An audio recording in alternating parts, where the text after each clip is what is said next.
John, we're here for the second mobile broadcast. I had an opportunity after David Hawkins' show to get a couple tweaks going. We should be a little bit technically better than I was earlier today. Welcome to the Road Trip Studio, John. How are you today? Well, thank you, Jason. How are you doing? I like this Road Trip Mobile Studio setup. I'm impressed. Thanks. I'm just noticing certain differences between this and New York. Obviously, the hotel doesn't have the internet speed that I have back in New York, but I'm also not being accosted by maniacs who want to kill me or force me to engage in prophylactic medical procedures that I'm not personally a fan of. People who are seeing us for the first time, John, may not know that you and I are doing a sponsor exclusive show every Friday. People are going to be able to see that in just 30 minutes on subscribestar.com/IamJohnCullen, patreon.com/IamJohnCullen, and subscribestar.com and patreon.com/crowdsourcethetruth. We got a little bit of a slight variation on our theme today. We're looking into think tanks, which I'm glad you selected this topic because I'm really interested in these think tanks. I'm wondering what the hell they're thinking. Yeah, me too. And the thing that I find troublesome about it is that they're guiding policy for major corporations, right? So a lot of these big think tanks And governments. Indeed. And so we're gonna get into that tonight, in particular in our patron-only show. Typically, our patron-only show has been running about an hour and a half lately. So when we break away from this YouTube half-hour show or 27-minute show or whatever this is, we go to Patreon and to Subscribestar. And typically those shows have been running over an hour, an hour 10, hour 20, hour 30 lately. In the show that we're doing today, we're going to look at Stratfor, we're going to look at Brookings, we're going to look at the Lowy Institute in Australia, and we're going to ask ourselves, are these leaders well informed? Do they have the facts? And hypothetically speaking, what if they didn't? What if they thought they had the facts, but what if they had been fooled? And what if they were given guidance to corporations and governments based on misinformation? What would the ramifications of that be? And that's what you and I are going to explore together, because I've got a bone to pick with one particular character. You've got some stories to relay about a number of these guys. Yeah. And I haven't heard your stories at all. I've heard you mention the characters. I've heard you mention the character names. I've heard you mention them by name. I don't know the backstory at all, and I wanted to mention to the audience, you did a show a week ago. You were walking in a snowstorm in New York. I don't know if you can pull that up on YouTube. Yeah. Can you show people you were walking around New York City and you had like snow in your eyebrows. You looked like that guy from 60 Minutes that used to wrap up the show with his grouchy thing. Oh, yeah. You had What was that? Andy, your eyebrows. something or other. Yeah. So in this show, as you were walking around New York, you were relaying the story of what was happening when you were in Charleston. Right. And I'm listening. I was watching the show. I don't remember if I was watching it live or, a couple hours delayed or whatever. But I was watching it and listening, and I'm listening to you relay the story. And I'm like, what? I've heard you mention these characters again, these names of these guys in the lawsuits. I didn't know any of that backstory. That was before Vegas. That's true. So I didn't know any of this. And so I'm watching you walk around the snow, and you're talking about what happened in Charleston. And my jaw was hanging down. I was like, are you kidding me? This is one hell of a story. I want to know more about this, right? So, not necessarily in this show, but at some point, please, you need to grace us with what the hell went on there, because I'm assuming now you've got at least twice as many subscribers as you did back when far it more happened. than that. All right, so I'm assuming if I didn't know any of this backstory, A lot of people don't. Yeah. yeah. I think we need to do a show where you've got to help all of us know what is this backstory. I mean, these lawsuits, and I mean, I was blown away when you were telling the story Walking in the Snow. So for those of you who haven't seen that walk and talk of Jason's in the snowstorm in New York City, that's absolutely worth watching this weekend if you haven't seen it yet.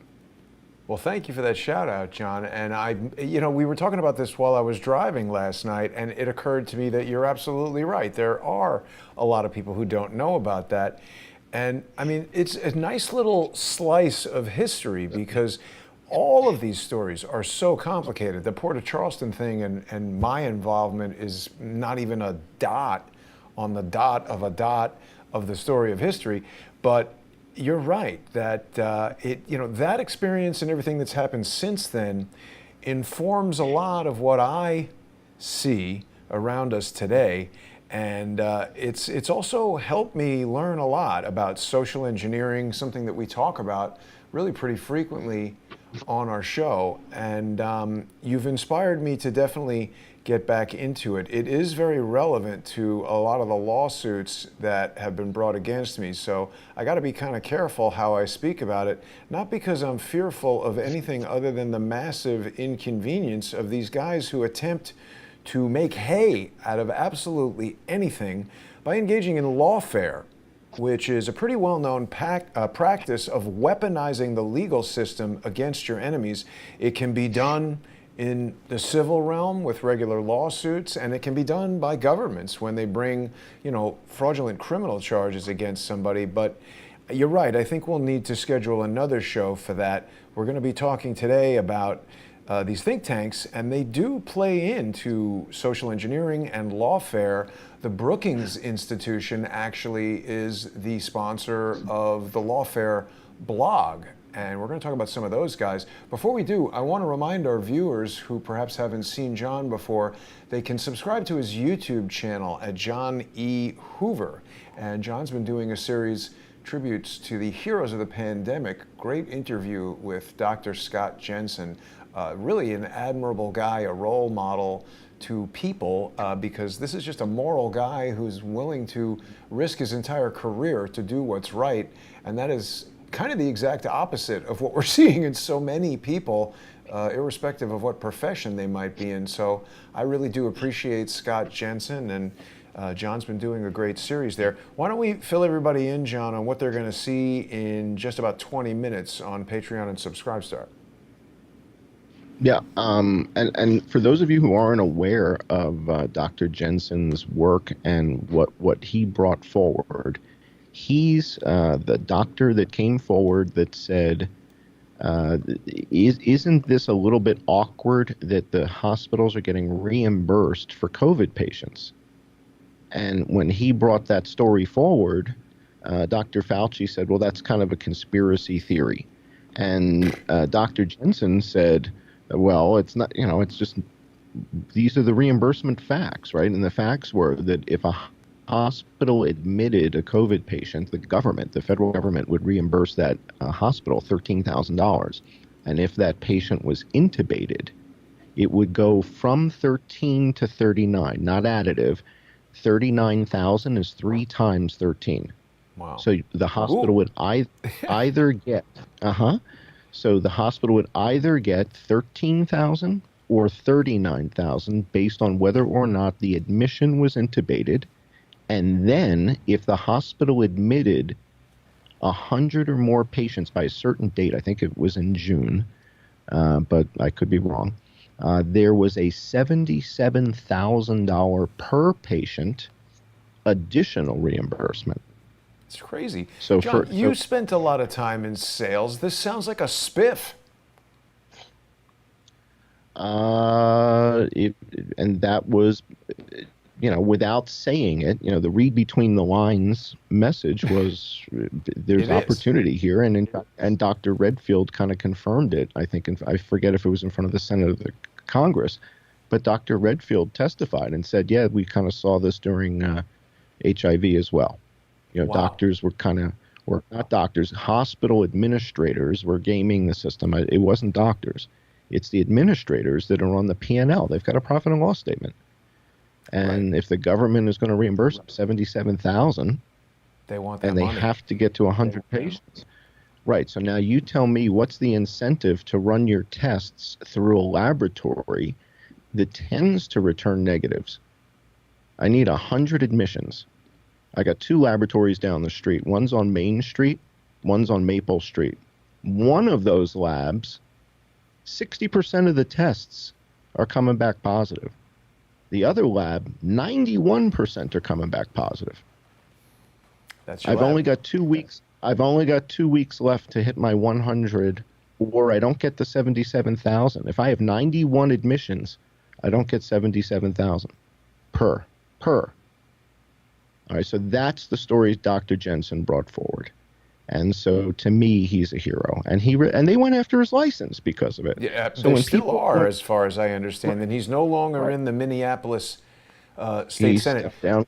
Right. So when Just to people clarify for a give me minute, John, because some people weren't yeah, clear, intubating is when somebody goes on a ventilator, you put that tube down their throat.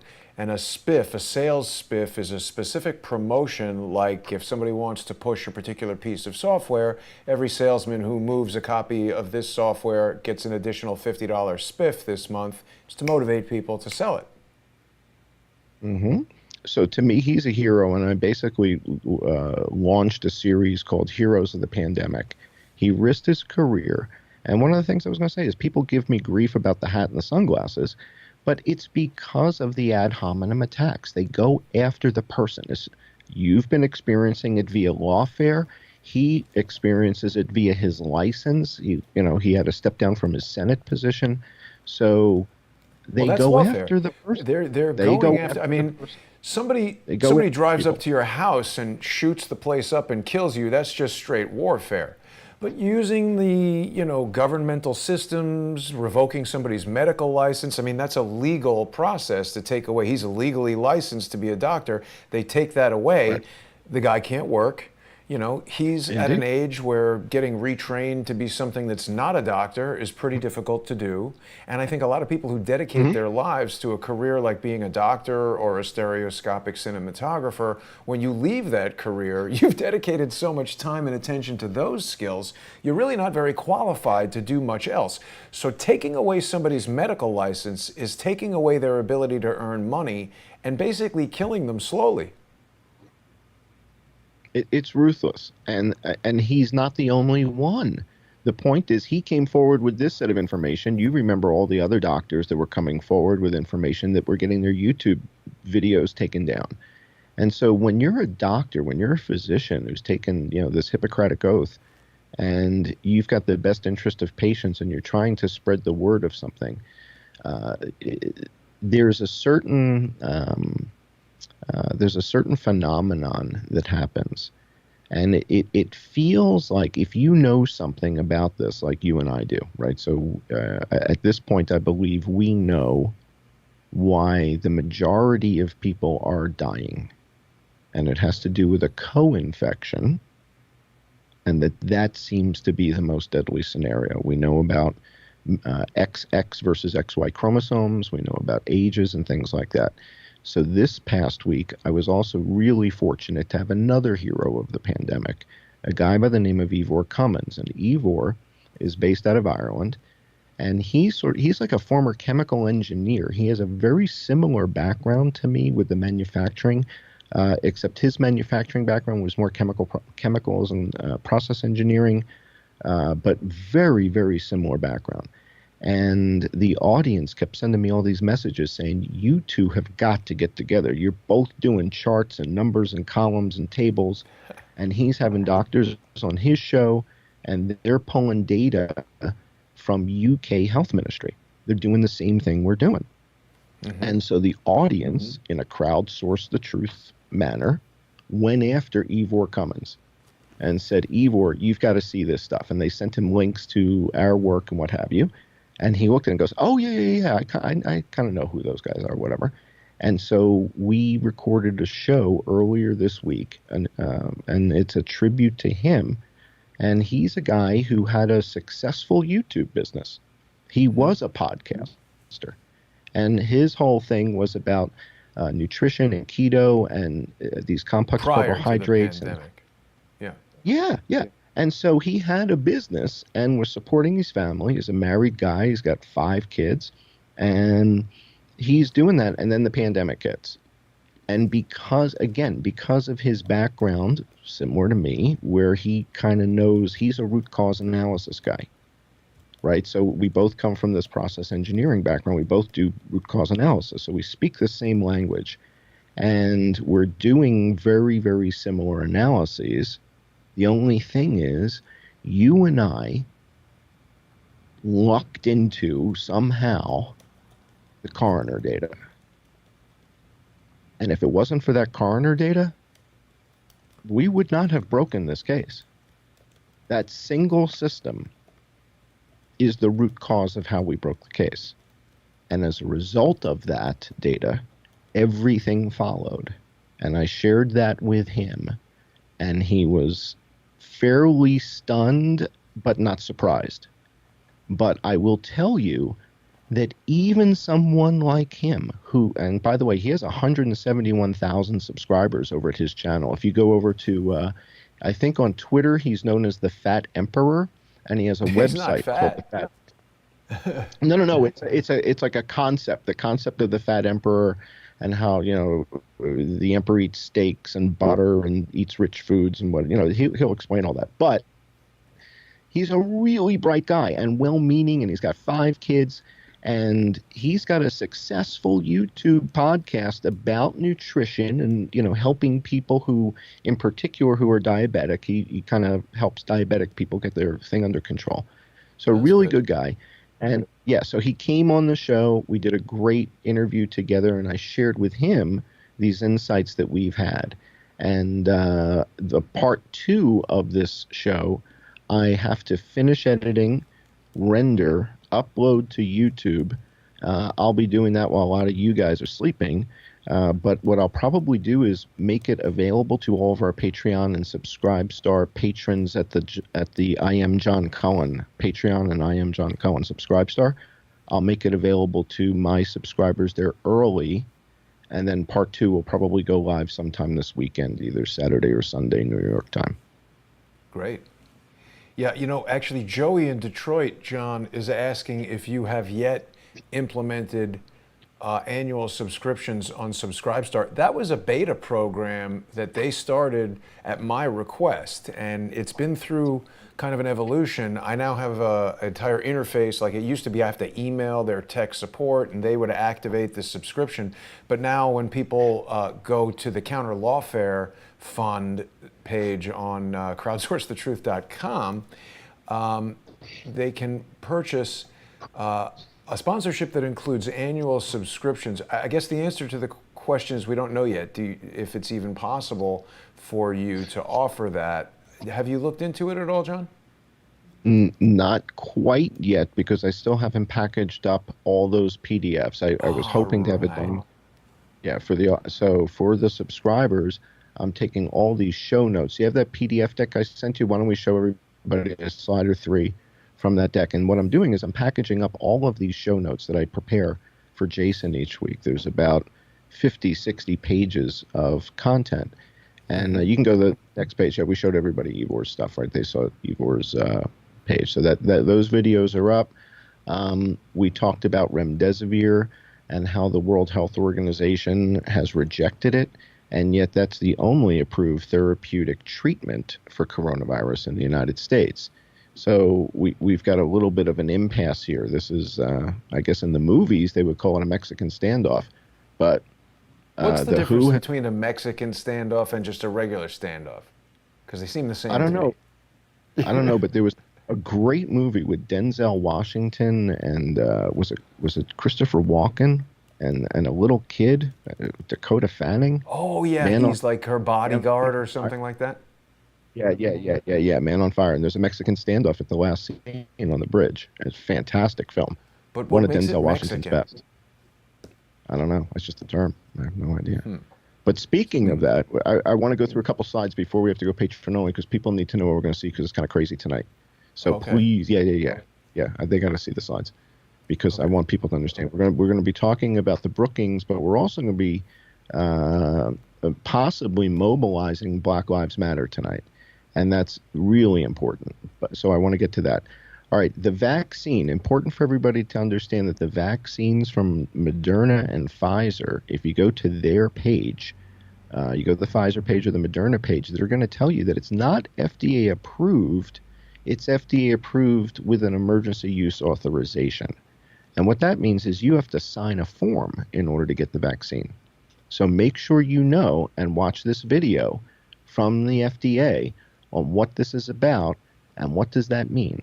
What's the difference between an FDA-approved vaccine and a vaccine that's emergency use authorization? Because there is a difference, right? So let's make sure we know that before we go And by the giving way, it to all children. the vaccines now are emergency. There's none that are approved yet, right? Correct. That's correct. And in particular, the clinical trials were not done on kids. So under 12, they didn't do clinical trials. So, easy tiger, right? Everybody needs to read the paperwork, read the inserts, read what you're signing. That's and ask your doctor, because this show, we don't do any medical advice here. The only medical advice that I think we will ever give you is ask your doctor. Right. That's it. And that's not medical advice. That's common sense advice. Right. So that's it. Ask your doctor. Let's go to the next slide real quick, because we're going to run out of time here and I want people to see what we got. So here's your emergency use authorization information. There's a whole bunch of good stuff out there. So this is in the deck. Let's go to our next slide.